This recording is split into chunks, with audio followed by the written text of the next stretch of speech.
Salam uşaqlar, hər vaxtınız xeyir olsun. Deməli, mən Tarix Məmməd Rəşəvəyev 2026-cı ildə qəbul imtahanında hansı mövzular düşüb, onları bu gün sizlərə göstərəcəm və daha çox nələrə diqqət etməliyik, hansı mövzulara daha çox diqqət etməliyik ki, bu mövzular hər il düşür.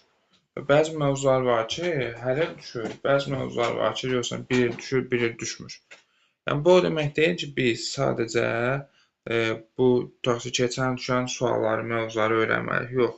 Amma oxuyanda daha çox hansı mövzulara fokuslanmalıyıq, nələrə daha çox fikir verməliyik, bunları bilmək üçün bu videonu hazırlayıram sizlər üçün. Deməli, bu hissədə, birinci hissədə 3-cü ixtisas qrupundan may və iyul imtahanında düşən belə deyək, sualları analiz etmişəm. Hansı hissələrdən düşüb onları list formasında hazırlamışam. Növbəti hissədə isə videonun ikinci bölməsində isə ikinci ixtisas qrupuna düşənləri analizi olacaq. Yəni ikinci ixtisas qrupuna hazırlaşanlar videonun keçməsinlər, ikinci bölməsinə baxsınlar da. Deməli, burada birinci başlayaq deməli may imtahanından paralel də burada. Bir dəqiqə açaq burada. Aha. Deməli, başlayaq ibtidai icma quruluşuna. Əvvəldən. May imtahanında da, iyul imtahanında da fikir verirsinizsə, ikisində də düşüb. Deməli, bu nədir? Hər il düşəndir. Hər il düşən mövzular ümumiyyətlə, hara baxsanız ibtidai icma quruluşundan bir sual görəcəksiniz. Bu heç, bu getdi. İkincisi, ibtidai icma quruluşu Qarabağda qurucuq. Baxın, bu məsələ çox mühüm məsələdir. May imtahanında sual düşmüşdü, iyul imtahanında düşməmişdi. Amma buna da çox fikir verin. Xüsusən xəritə formasına düşmüşdü. Məsələn, nə bilim, Kəlbəcərdə Zar mağarasını falan soruşurdular, xəritə formasında sual idi və Qarabağda quruculuq tədbirləri ilə bağlı nələrsə var idi orada. Yəni ona çox diqqət edin. Yəni o hissələrə oxşar sual düşür.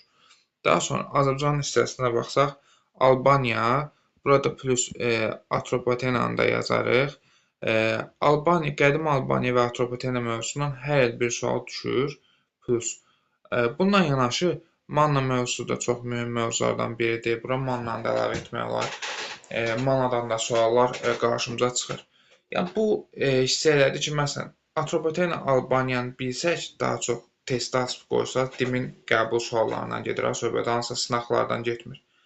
DİM-in qəbul suallarına baxsaq, Atropatena Albaniyanı bilsəz, Manna ilə əlaqəli sual belə orada olsa, onu düzgün yazmaq olur. Amma bəzən də sırf ayrıca Albaniya Atropatenadan bir sual düşür, Mannadan da bir sual düşür. O bəzən olur. Bir il düşür, bir il düşmür. Ola bilsin ki, tutaq ki, 2027-ci ildə imtahanda, may imtahanında Albaniyadan, Atropatenadan ikisindən oxşar sual da ola bilər. Albaniya Atropatena əlaqələndirilmiş sual da olub. Ayrıca sual da ola bilər. Məsələn, 2026-cı ildə Albaniya düşdü. Birinci imtahanda da, ikinci imtahanda. Qədim Albaniya. Atropatenadan sual düşmədi. Ola bilər ki, Albaniya Atropatenadan bir sual düşsün, ayrıca Mannadan da bir sual düşsün. Baxın, belə bu da ola bilər. Amma əsasən, məsələn, Albaniya Atropatenadan bir sual düşür. Qədim Şərq, Misir hissəsindən, Qədim Şərqdən bir sual düşür.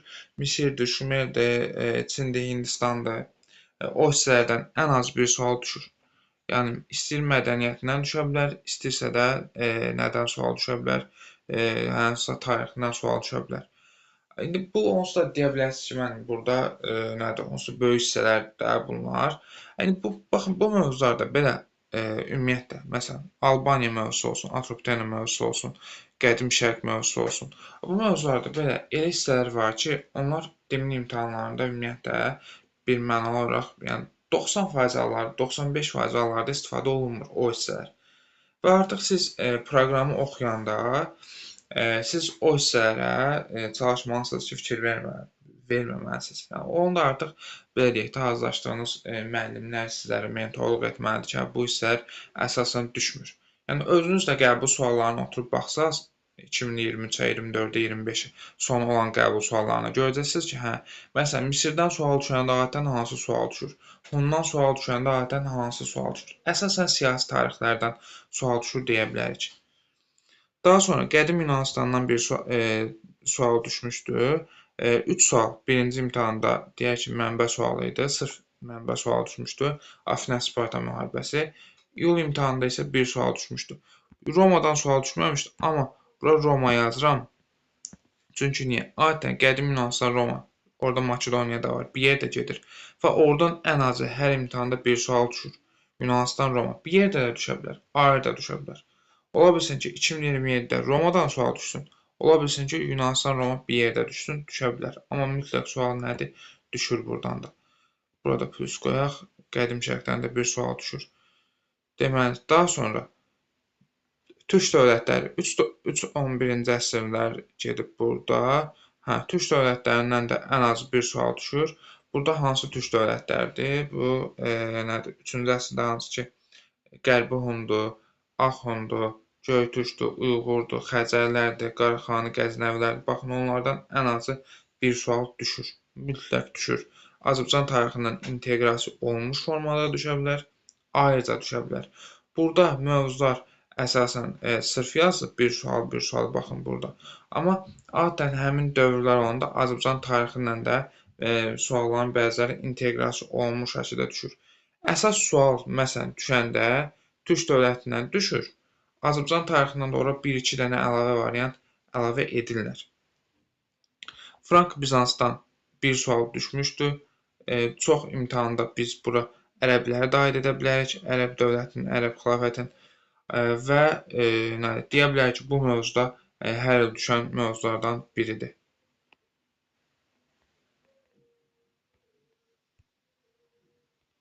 Deməli, Osmanlı dövlətinə baxdıqda 1302-1579, baxın, Osmanlının bu birinci hissəsidir. Osmanlının birinci hissəsindən hər il bir sual düşür. Bu keçən ildə bir sual düşmüşdü. Buradan da bir sual.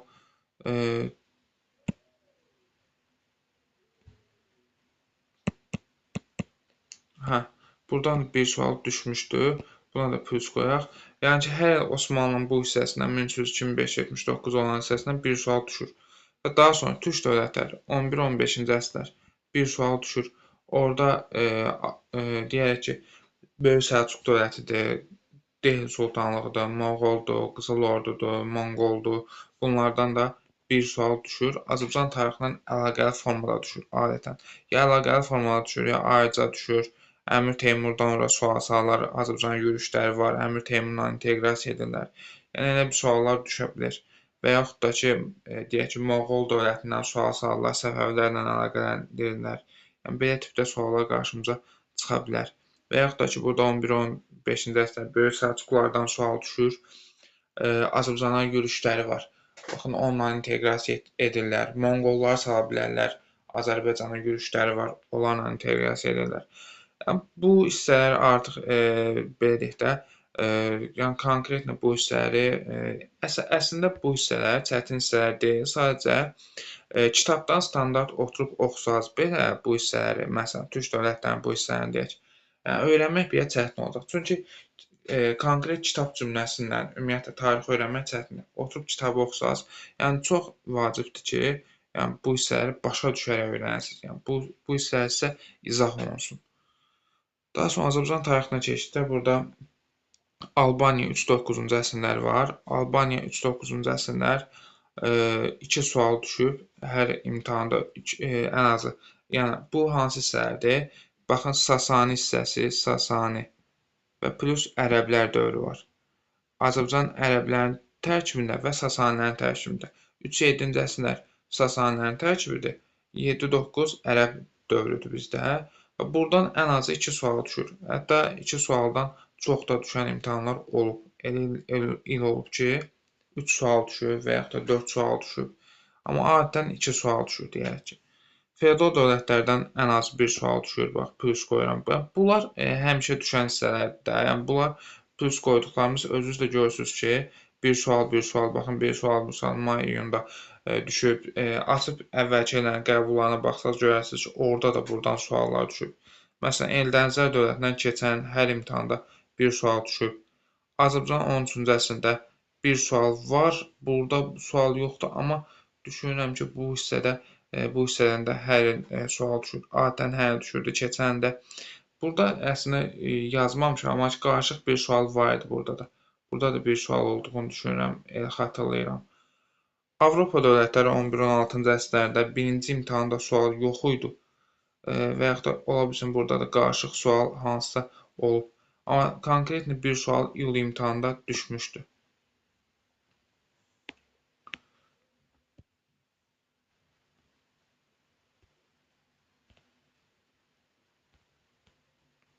Hə. Daha sonra burada önəmli bir hissələrdən biri Azərbaycan tarixindən Ağqoyunludur, Qaraqoyunludur, Səfəvilərdir. Bunlardan Səfəvilərin xüsusiləri fikir verirsə 16-17-ci əsrləri nəzərdə tutmuşam. Buradan 3 sual düşüb. Baxın, burada bu mühüm hissədir. Buradan 3 sual düşüb. Nədir? Həm deyərik ki, birinci imtahanda, həm ikinci imtahanda Səfəvilərin bu hissəsindən sual düşüb. Özü 3 sual düşüb. Səfəvilər Ağqoyun, Qaraqoyun. Adətən Ağqoyun, Qaraqoyundan 1 sual düşür. Səfəvilərdən isə 2 sual düşür və yaxud da bu hissələr bir-birindən inteqrasiya olunmuş formada düşür. Ağqoyunlu, Qaraqoyunlu, Səfəvi hökmdarları olsun, paytaxt olsun, dövlətin siyasi tarixi olsun, mədəniyyət olsun. Yəni bu hissələr bir-birinə əlaqəli formada ən azı 3 sual düşür. Azərbaycan xanlıqları mövzusundan bir sual düşüb hər imtahanda. Buna da deməli buna da plus qoyarıq. Bu hissəyə daha sonra buna da plus qoyarıq ki, hər il düşür buradan sual. Burada plus qoyarıq, hər il düşür. Azərbaycan 19-cu əsr tarixinə baxdıqda 2 sual düşüb. Buna da plus qoyuruq. Niyə? Azərbaycan 19-cu əsrin birinci yarısı və ikinci yarısı olmaqla sual düşür. İndi deyə bilərsiniz ki, böyük hissədə bu Azərbaycan 19-cu əsrdə birinci yarısında olan hadisələr çoxdur. Nə düşə bilər? Birinci Rus-Qacar müharibəsi də düşə bilər. İkinci Rus-Qacar müharibəsi də düşə bilər. Orada yəni düşən məsələ Türkmənçay müqaviləsi, Gürcüstan müqaviləsi, yəni o hissələrdədir. Xanlıqların ləğv edilməsi var. Nə bilim orada. Yəni orada olan hadisələr çoxdur da birinci yarısında. İkinci yarısı da elə. Deyək ki, hətta birinci yarısında orada bizdə nələr var? Keçən düşən sual yanılmıramsa 30-cu ildə olan üsyanlar idi. Məsələn düşmüşdü. Yəni ki, hər şey düşə bilər. Orada olan birinci yarısında, ikinci yarısında olan çox məsələ oradan düşə bilər. Amma adətən buradan 2 sual düşür, çox düşmür deyərik. Daha sonra ümumi tarixdə dünya dövlətləri 18-ci əsrdə bir sual düşüb. Birinci imtahanda bir sual düşüb, ikinci imtahanda düşməyib. Bu da deyək ki, bəzən düşür, bəzən düşmür. Amma deyək ki, çox imtahanda bu hissəni dünya dövlətləri 18-ci əsrdə olan hissəni diqqət mərkəzinə saxlayaq. Buradan düşür. Çünki niyə? Məsələn, bura ABŞ-ın 18-ci əsrdə olan hissəsinə baxsaq, ikinci imtahanda mənbə sualı kimi qarşımıza çıxmışdı. 3 sual düşmüşdü. Onun üçün də dünya dövlətləri vaxt fikir verirsinizsə 18-ci əsrdə Osmanlı yenə bir sual kimi qarşımıza çıxıb imtahanda. Yəni dünya dövlətləri 18-ci əsrdə tarixi dimin toplusunda belə deyək də olan hissədir. Onu xüsusilə əzbərliyinə deyəndə yaxşı öyrənin və testdə yaxşı tətbiq edin. Və dimdə olan testləri, topluda olan testləri yaxşıca işləyin oradan. Çünki baxın, fikir verirsinizsə 18-ci əsr bu hissələrə fikir versəz, görərsiniz ki, paralel olaraq necə sual düşür. Düşdü, 3 sual mənbədən düşdü. Yəni bu hissələrə çox diqqət edin deyərik.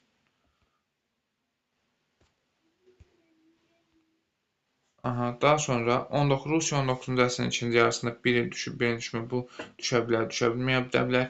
Buradan hətta məsələn növbəti ildə mənbə sualı gələ bilər. Hətta kimdən gələr desəz, məsələn mən olsam orada 2-ci Aleksandrdan mənbə sualı salaram. Çünki o hissə çətin hissədir. Belə deyək də, orada islahatlar var. O hissədən sual gəlsə, hər şagird onu düşünürəm ki, düzgün şəkildə cavablandıra bilməz. Çünki çətin hissədir həqiqətən. Yəni oradan mənbə sual sala bilərlər 2-ci Aleksandrdan.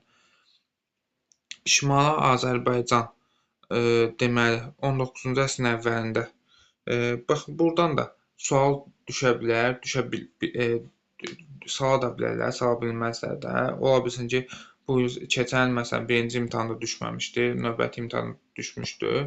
Düşməyə də bilər. Yəni bu hissə düşməyə də bilər, amma düşə də bilər. Azərbaycan 1-ci Dünya müharibəsi dövründə, Azərbaycan 1-ci Dünya müharibəsi, 2-ci Dünya müharibəsi dövründə baxın bu hissələr var. Burada ola bilsin ki, bu imtahan 1-ci Dünya müharibəsindən düşüb sual, növbəti imtahana heç düşmür. Ola bilsin gələn illəri 2-ci Dünya müharibəsi dövründə Azərbaycan düşsün və yaxud da Cənubi Azərbaycan düşsün. Yəni bu da belə. Düşə də bilər, düşməyə də bilər. Gələn illər ola bilsin ki, buradan sual olmasın, ola bilsin ki, olsun. Onun üçün də diqqət edək. Yəni burada bu plus qoyduqlarım hər il düşən suallardır. Ona xüsusilə fikir verin. Azərbaycan Xalq Cümhuriyyəti AXC-dən hər il bir sual düşür. Yəni bunu hər il düşən sual axtarırsınızsa, bilin ki, Azərbaycan Xalq Cümhuriyyətindən hər il sual düşür. Yəni buradan hər il sual olacaq.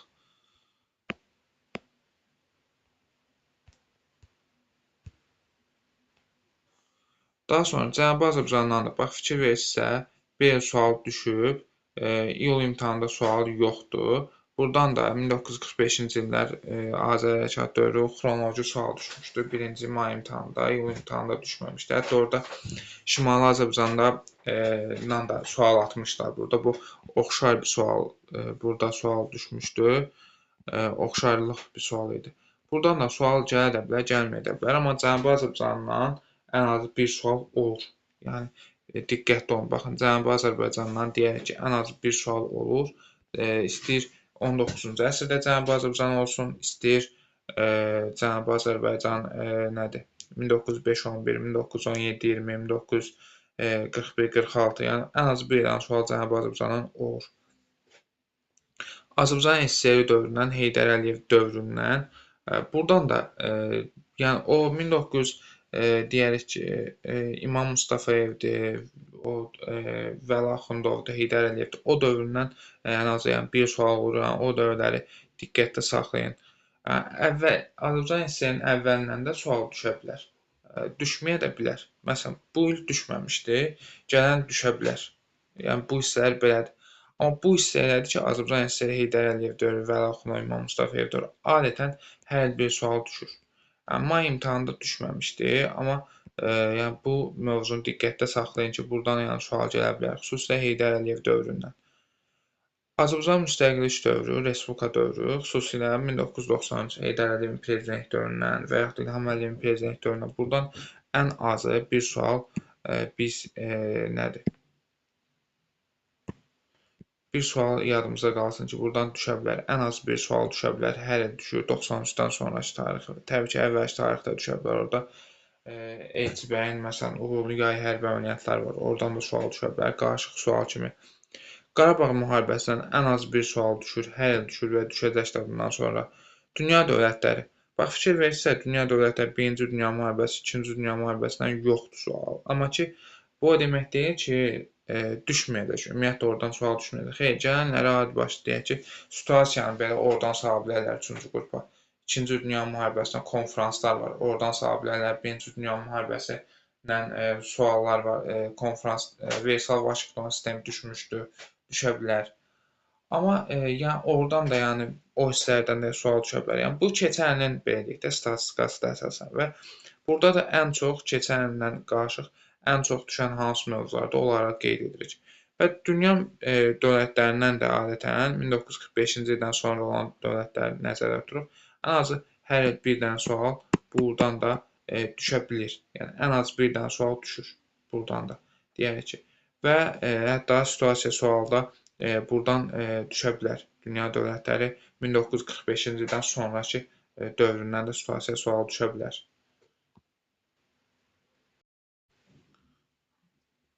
İkinci qrupla davam edirik. 2026-cı ildə ikinci qrupa görə hansı suallar düşür?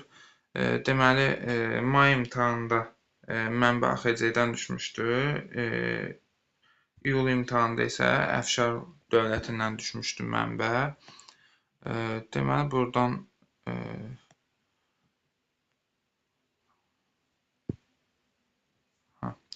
deməli, ibtidai icma quruluşuna yenə baxırıq, görürük bir sual düşüb. Hər il düşür ibtidai icma quruluşu.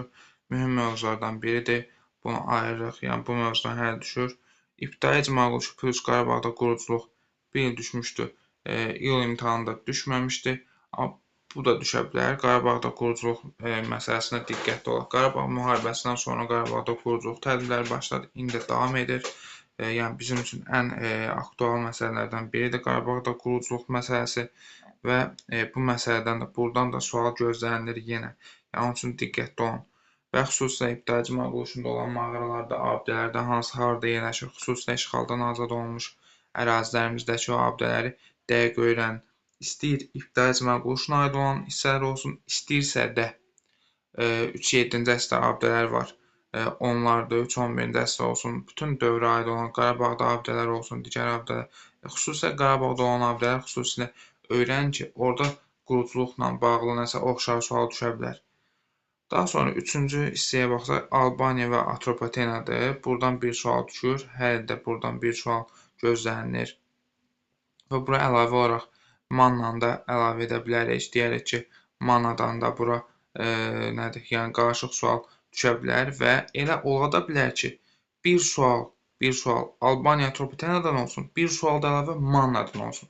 Yəni ikinci qruplarda bilirsiniz də üstünlük daha çox az tarixinə verilir deyə, Azərbaycan tarixinə verilir deyə. Albaniya Atropatena olar bir sual da əlavə Manna verərlər. Yəni ikinci qrupda üstünlük Azərbaycan tarixində olur.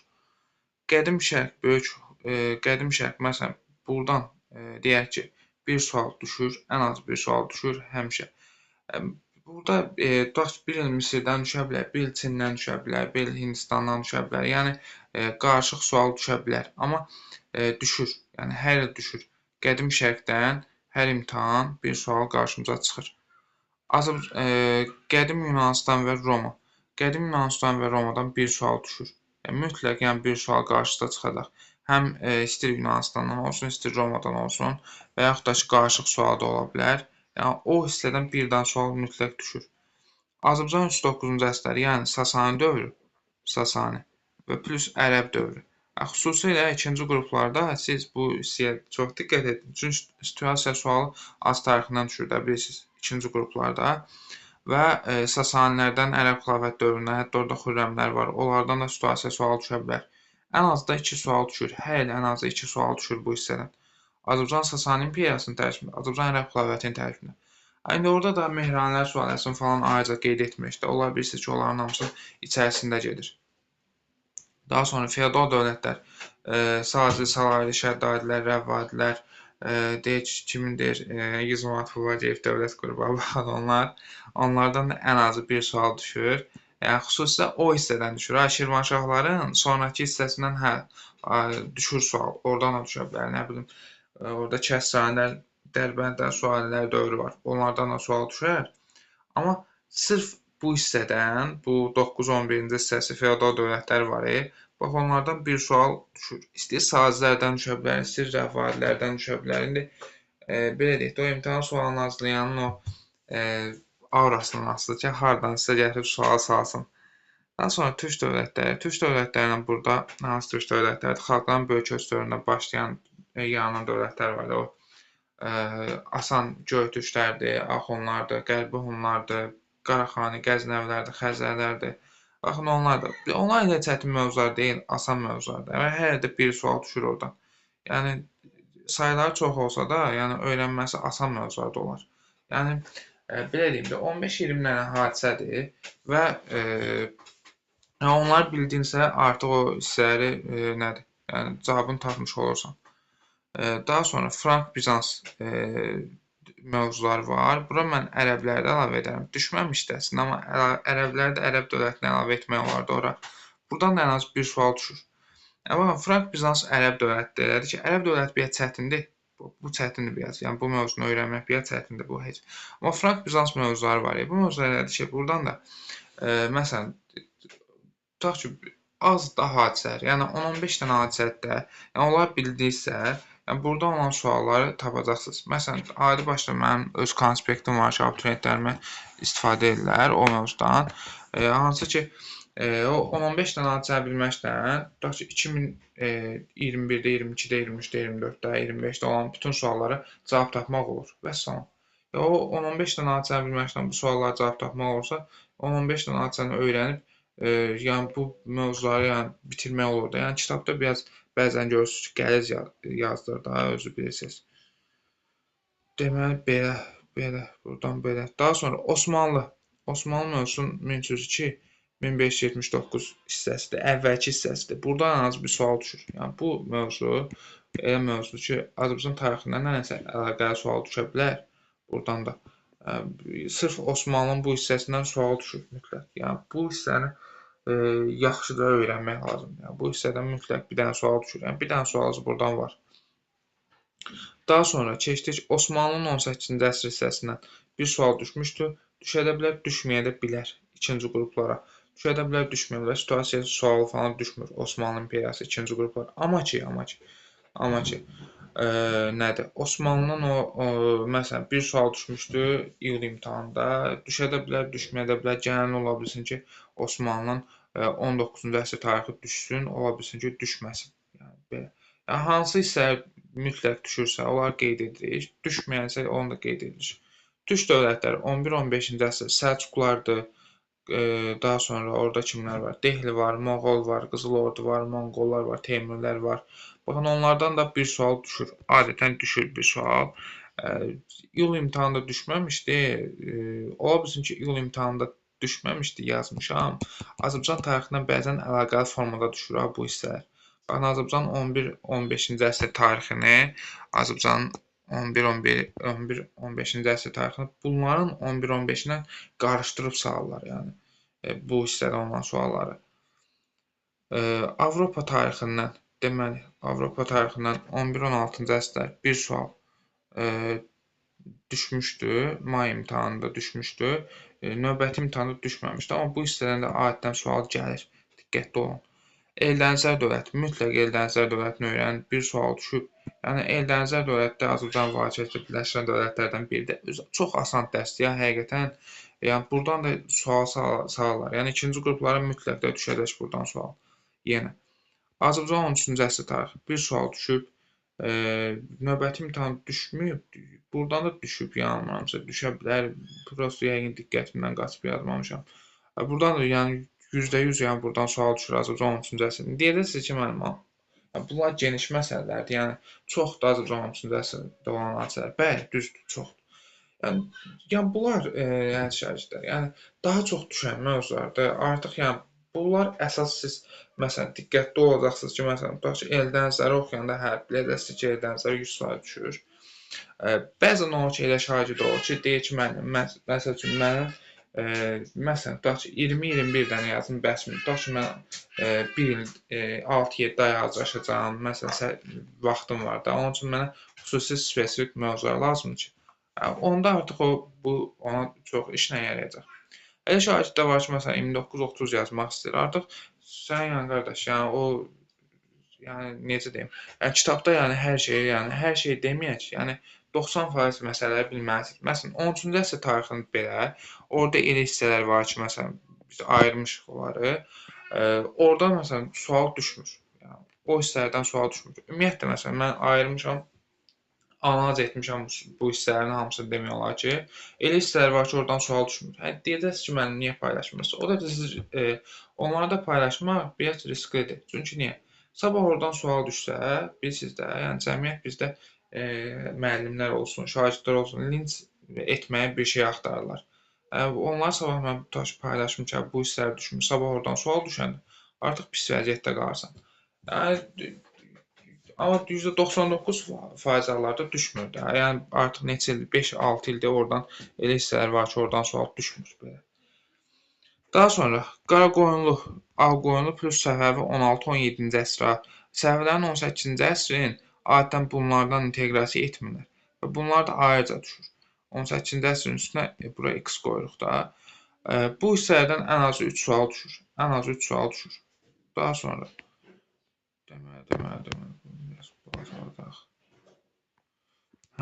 Əfşarlar imperiyasından mənbə və yaxud da mətn sual düşmüşdü. Baxın, 3 sual düşmüşdü, amma fikir verirsiniz, birinci imtahana düşmür. O da abituriyent çox rahat ola bilər ki, buradan sual düşməsin. Amma tutaq ki, gələnləri, tutaq ki, məsələn, oradan bir ildə sual Bağdad müqaviləsi mənbə sual düşür. Yəni, onun üçün bu o deməkdir ki, yəni, o hissələrdən həmişə diqqətli olmaq lazımdır. Oradan suallar düşə bilər. Xanlıqlar dövründən, baxın, Xanlıqlar dövrü mühüm məsələlərdən biridir. Buradan bir sual düşüb hər iki imtahanda. Xanlıqlardan da daha çox desəz ki, hansı xanlıqlara önəm vermək lazımdır. Məsələn, Urmiya xanlığını deyərdim, yaxşıca öyrənmək lazımdır. Şimal xanlıqlardan da Şəki xanlığıdır, Quba xanlığıdır, Qarabağ xanlığıdır. Yəni, bu xanlıqları biləndə digər xanlıqları artıq nədir, yəni həll etmiş olursunuz. Şimali Azərbaycan 19-cu əsrdə 2 sual düşüb. Buradan deyək ki, bir sual birinci yarısından, bir sual isə ikinci yarısından düşüb. Bu da geniş mövzudur. Yəni bu hissələrdən də yəni deyək ki, buradan deyək ki, gəlin öyrənin birinci Rus, ikinci Rus Qacar müharibəsi dövrün xanlıqların ləğv edilməsi, oradan sual düşəcək. Gəlir oradan elə bir sayda sual düşər ki, heç onlar düşməz. Amma yəni ki, o artıq bu hissəni tamamilə bütünlüklə həll etmək lazımdır, yəni öyrənmək lazımdır. Bu hissələr biraz deyək ki, mürəkkəb, çətin hissələrdir. Amma bu hissələrdən də ən azı birinci yarısından istəyir, ikinci yarısından sual düşür mütləq. Şimali Azərbaycan imzasının əvvəllərində birinci imtahanda sual düşməyib, ikinci imtahanda isə fikir versək 2 sual düşüb. Hətta burada Cənubi Azərbaycandan da əlaqəli bir sual idi, deyək ki. Yəni buna da plus qoyaq. Bu hissələrə də fikir vermək lazımdır. Artıq bundan sonraki hissələr, yuxarı hissələr, yəni ki, bir il düşür, bir il düşmür. Məsələn, Birinci Dünya müharibəsi dövründə Azərbaycan birinci imtahanda bir sual düşüb, ikinci imtahanda sual düşmür. Fikir versək X-dir. Gələn il Azərbaycan Birinci Dünya müharibəsi düşməyəcək. Azərbaycan İkinci Dünya müharibəsi dövründə olan hissəsindən düşəcək. Birinci Dünya müharibəsi nə olacaq? Getdi, düşmədi. Amma nə etmək lazımdır? İkisini öyrənmək lazımdır. Yəni ikisi də çətin hissələr deyil. Və yaxud da burada Azərbaycan deyəndə şimalı və cənubuna da fikir vermək lazımdır. Şimalda düşə bilər, cənubda düşə bilər. Və yaxud da oxşar sual düşə bilər. Məsələn, Şimali Azərbaycan və Cənubi Azərbaycan Birinci Dünya müharibəsi dövründə olan oxşar olan xüsusiyyət seçin. Məsələn, düşə bilər sual. Düşüb bir dəfə belə bir sual. Soyqırımın törədilməsidir. Birinci Dünya müharibəsi dövründə həm Şimali Azərbaycan, həm də Cənubi Azərbaycana aid olan sual idi. Orada da soyqırımın törədilməsidir. Belə bir sual düşmüşdü. Azərbaycan Xalq Cümhuriyyətinə bu mövzuda sual mövzudur ki, həm ikinci, həm üçüncü qrupa ən az bir sual düşür. İkinci qruplara mənbə sualı da buradan düşmüşdü. Amma ən az bir sual düşür də. Yəni bu hissədən bir sual düşür. Hətta 2 sual da düşə bilər ikinci qruplara. İkinci qruplara bir sual da düşə bilər. Azərbaycan SSR hissəsi, baxın burada yuxarı düşüb. Azərbaycan SSR hissəsindən bir sual düşüb. Sual düşməyib, bu hissəyə fikir verin. Bu hissədən sual düşür. Adətən Azərbaycan Respublikası müasir dövrdə bir sual düşüb. İlham Əliyevin, Heydər Əliyevin prezident dövrlərindən suallar düşür. Ən az bir sual düşür. Qarabağ müharibəsi, Vətən müharibəsi, 1-2-ci Qarabağ müharibəsi, aprel döyüşləri. Ən az oradan bir sual gözlənilir. Ən azı bir sual. Hətta deyərəm ki, ikinci qruplarda mənbə sualı da oradan düşə bilər.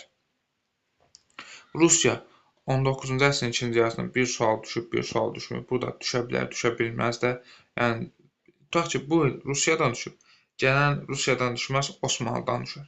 Yəni bu hissələr belədir. Yəni bir il düşə bilər, bir il düşə bilməz. Yəni onun üçün yəni deyə bilmərik ki, hə, gəlin təkcə Rusiyanı oxuyun, Rusiyadan sual düşəcək, ha. Yəni sabahları Osmanlıdan düşər. Və yaxud da deyə bilmərik ki, məsələn, gəlin Fransanı oxuyun, Fransadan sual düşəcək. Ola bilsin ki, düşməz, İngiltərə düşər. Yəni onun üçün də yəni bu hissələrdən həm düşə bilər, həm də düşə bilməz. SSR 2-ci Dünya müharibəsi dövründə sual düşüb, amma birinci hissədə buradan yoxdur. Bu da o formada bir məsələdir, bayaq qeyd etdiyim kimi. Məsələn, dünya dövlətləri 1918-45-ci ildə bir sual düşüb, bu düşməyib. Bu da düşə bilər, düşə bilməz də, ola bilsin ki, düşər, ola bilsin ki, düşməz. Dünya dövlətləri 1945-ci ildən sonra bir sual düşür, amma adətən dünya dövlətləri 1945-ci ildən sonra ümumi tarixdə bir sual düşür, 100% düşür. Bu 100%dir artıq. Və bu 100%, plus qoyduqlarım 100%. Bunlar isə düşə bilər, düşə bilməzdir. Yəni bu, məsələn, burada müqayisənin analizi var. Yəni bunun PDF-ini əldə etmək üçün deməli YouTube kanalımda və yaxud da ki, aşağıdan yaza bilərsiniz, linkini ata bilərəm. Ödənişsiz WhatsApp qrupum var. Ödənişsiz WhatsApp qrupumda paylaşmışam bu PDF-ləri. Yəni ora daxil ola bilərsiniz, mənim nömrəmə də yaza bilərsiniz. Bunun PDF-ini sizə göndərə bilərəm. Deməli, mənbə sualları adətən Azərbaycan tarixindən düşür. Yəni bunu artıq birinci AXC-dən və yaxud da Əşyalar İmperiyasından düşmüşdür. Yəni burada daha çox görürsünüz 3 sual məsələn Qaraqoyun, Ağqoyun, Səfəvi dövründən düşür. Yəni ki, əsasən Azərbaycan tarixindən düşür. Yəni Azərbaycan tarixindən məsələn 2 sual 19-cu əsrdən 4 sual, Daha sonra məsələn 3 sual səfərlərdən düşüb 7 sual. Yəni daha çox deyək ki, ikinci qrupda üstünlük biraz daha çox deyək ki, Azərbaycan tarixində olur. Hər birinizə hazırlıq prosesində universitet hazırlıq prosesində uğurlar arzulayıram, mənim abituriyentlər.